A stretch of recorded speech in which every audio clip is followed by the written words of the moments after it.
Hello, Kyle and Ayla. This is Gogo, and it's almost Christmas Eve.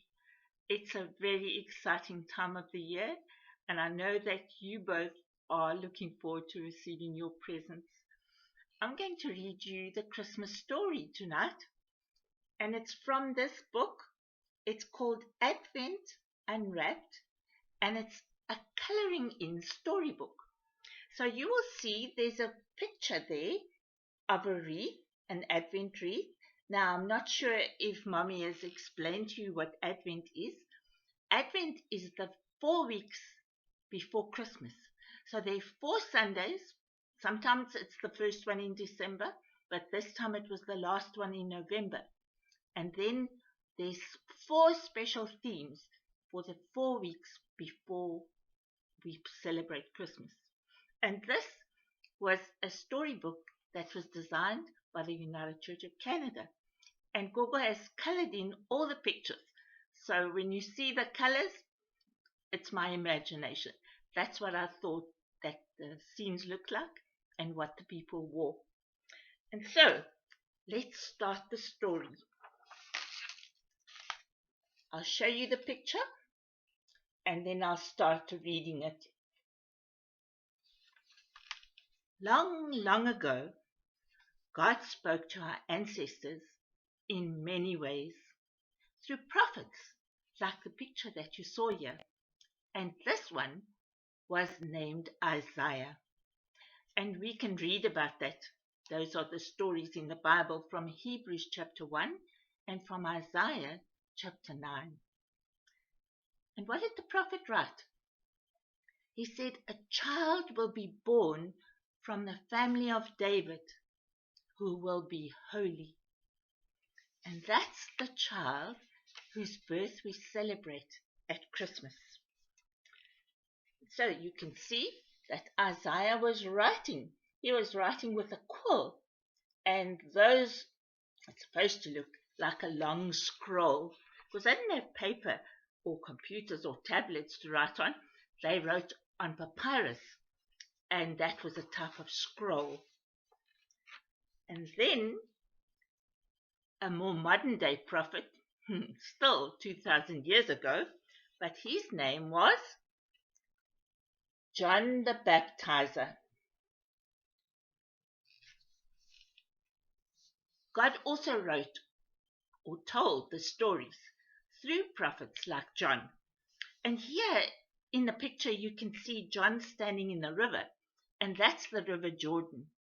And that river is in Israel. It runs all the way through from the north to the south. And John was doing a very strange thing. He was the one who prepared the way.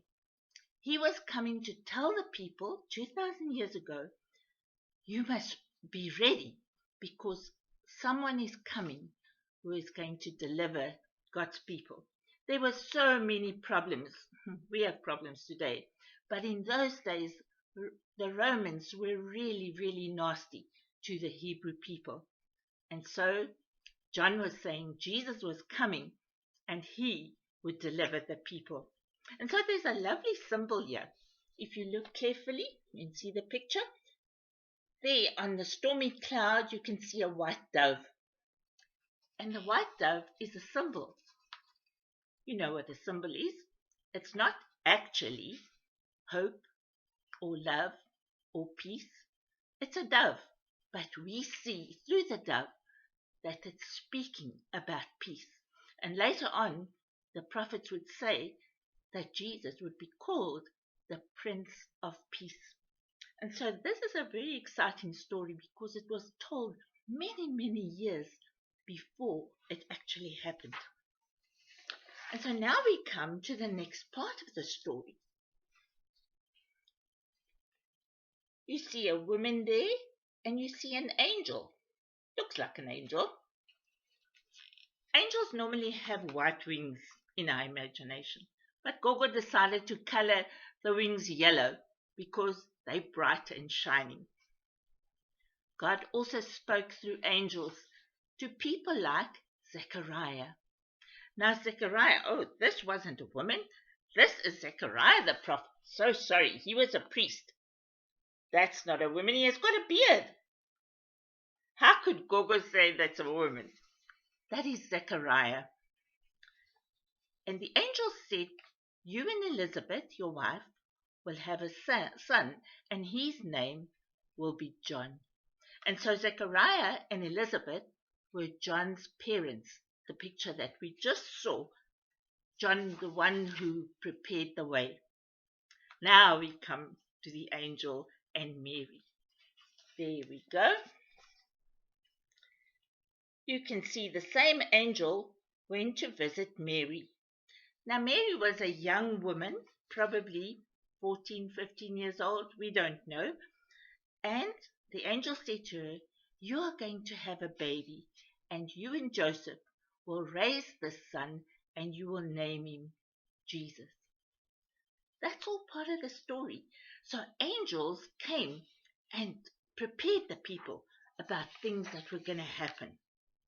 Now I'll show you this picture. That is Joseph and Mary and the donkey. Mary and Joseph, who was from the family of David, traveled to Bethlehem, which is the city of David, while Mary was pregnant with Jesus. And that story also comes from Luke chapter 2. That is in the Bible. And it was at the time, very, very shortly, before the baby was supposed to be born. And so it was not a very good time to be riding on a donkey for a long, long way from Bethlehem, from Galilee to Bethlehem. But that's where Joseph had to go, because he was of the house of David. Then, when Mary and Joseph arrived in Bethlehem, what happened there?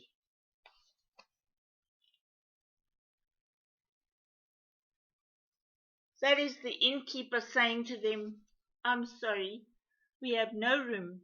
The inn is completely full. Because everyone who was of the house of David had to go to Bethlehem. And so by the time Joseph and Mary got there, they were completely full. That was sad, sad news. So, what did the innkeeper say? He saw that Mary was going to have a baby very, very soon. And so he said, the only thing that I can do is let you be in the stable. We'll clean it, we'll fix it up, and you can have a place where it's warm and out of the cold wind. Because remember, in the northern hemisphere, it's winter around Christmas time. And so Mary gave birth to her little boy Jesus in a stable. And those were some of the people, no, not people, the animals. There was a little mouse, a donkey, and even a cow. They were in the stable. Now imagine having a little baby in a stable. It's not very clean and it smells pretty awful. But the hay was fresh and clean and it was warm there. And so Mary laid Jesus in a manger. Now, a manger is probably not something that you've ever seen unless you've been to an animal farm, because a manger is a feeding trough for animals. And there you can see the picture? And there's a beautiful star there, and the baby Jesus. They put a nice big yellow halo around the baby's head because that shows that he is holy. And we believe that Jesus is God come amongst us. And there's more story attached to the star. But first of all, we're going to hear about the shepherds. You see the picture? Now, I couldn't make the sheep any other color. They had to be white. But there are two shepherds close by. The shepherds were watching their sheep in a field nearby. And that's also from Luke chapter 2, a beautiful story in the Bible all about the birth of the baby Jesus. And so what happened there? An angel, and you can see it looks almost the same as the other angels. An angel appeared to them saying, don't be afraid. I bring you good news of great joy for everyone because today Jesus has been born. And that's also in Luke chapter 2. The angel says to them, don't be afraid. And that's something that all of us need to remember. When we're feeling frightened about something, we can remember that the angel went to the shepherds and said, don't be afraid because God is with us. And then, not only one angel, but a whole lot of angels came together in the sky and they sang, praising God and saying, peace on earth and goodwill to all people. Wouldn't that be wonderful? And when the angels left, the shepherds hurried off to Bethlehem because they wanted to go and see if what the angel said was true. So the angel said, glory to God for everything that has happened on this beautiful holy night. And then, remember, I told you there's a bit of a story about the star. There you see Gogo's picture. The desert and the river Jordan, which they had to cross because these wise people came from the east. And to come from the east to go to Bethlehem, or they first went to Jerusalem, they had to cross the Jordan River. And there were 3 camels with 3 kings, or wise sages, and a big star. Magi, which is a very beautiful word for wise ones, they saw the big bright star in the east, and they followed the star until it stopped over the spot where Jesus was. And that is in Matthew chapter 2. But if you hear the story, which is very much more than what I'm reading tonight, they first went to the palace in Jerusalem because that's where you think a king will be born.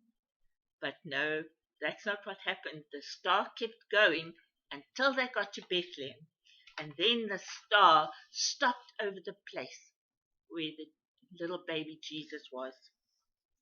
And this is just our picture of the presents that they brought. Gold and myrrh and frankincense. Overjoyed to meet Jesus, the Magi opened their treasure chests and they offered him these gifts, gold and frankincense and myrrh. And those are strange things. Gold, obviously, is jewelry. I mean, this is a gold color, and Gogo's got a gold ring for my wedding and engagement ring. But frankincense is almost like incense. I'm sure Mom has sometimes burnt incense, but frankincense is what they use in churches. Well, in those days in the temple. And myrrh is a kind of perfume, very, very expensive and costly perfume. And those were the presents that the Magi brought for the Christ child, Jesus. God also speaks to us now, and just like the Magi, we offer gifts to Jesus. And there's a picture just of the baby Jesus in the stable. And I colored his little blanket purple because purple is a royal color. And we want to say that Jesus is royalty. Not earthly royalty, but heavenly royalty. And we give praise to God. And so we have an opportunity, and I'm sure Mama has done that and spoken to you about that at Christmas time, we don't only give gifts to our own family, but we give gifts to people who don't have a lot. Sometimes we do things for the SPCA so that the animals can be cared for, and for people who don't have homes. And we buy presents or give gifts to children who don't have parents, or any other charity organizations who help people. And that's what Christmas is about. We don't only give gifts to those whom we love, we give gifts to others as well. And here's some pictures of how we are invited to share the gifts that Jesus brings with others. And remember, I told you about the 4 weeks in Advent? So we have hope, which is the first one up here. And then we have peace up here. And then we have joy. And last Sunday, we celebrated love. So hope is planting a tree.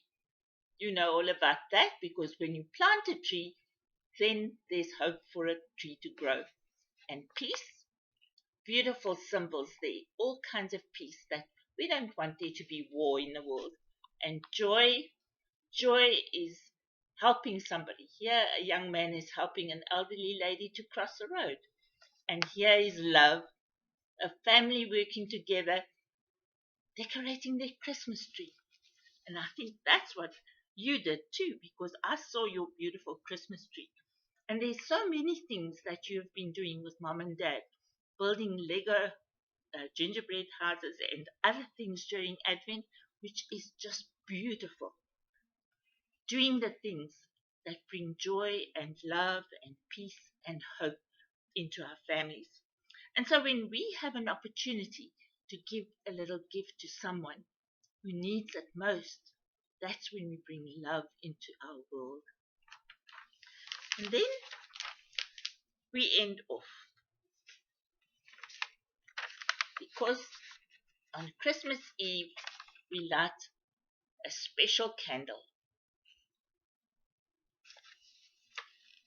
Glory to God, peace on earth, goodwill to all people. So thank you for taking time on this beautiful and busy Christmas Eve to listen to the story and to see all the pictures that Gogo had colored in for you especially. With all my love, and know that Grandpa sends lots of love to you. Have a wonderful Christmas. Bye-bye.